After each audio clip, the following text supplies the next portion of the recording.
نبأ إبراهيم إذ قال لأبيه وقومه ما تعبدون قالوا نعبد أصناما فنظل لها عاكفين قال هل يسمعونكم إذ تدعون أو ينفعونكم أو يضرون قالوا بل وجدنا آباءنا كذلك يفعلون قال أفرأيتم ما كنتم تعبدون أنتم وآباؤكم الأقدمون فإنهم عدو لي إلا رب العالمين الذي خلقني فهو يهدين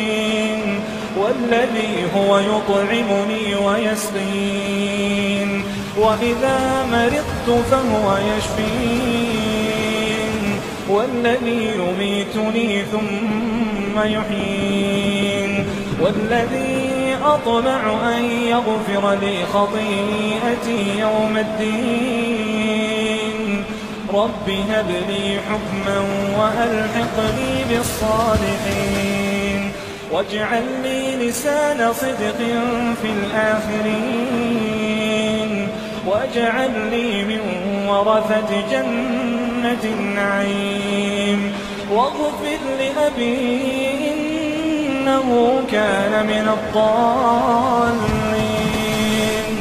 ولا تخزني يوم يبعثون يوم لا ينفع مال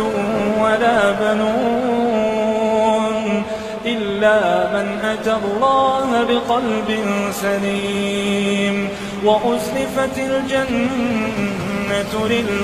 للمتقين وبرزت الجحيم للغاوين وقيل لهم أين ما كنتم تعبدون من دون الله هل ينصرونكم أو ينتصرون فكبكبوا فيها هم والغاوون وجنود إبليس أجمعون قالوا وهم فيها يختصمون تالله إن كنا لفي ضلال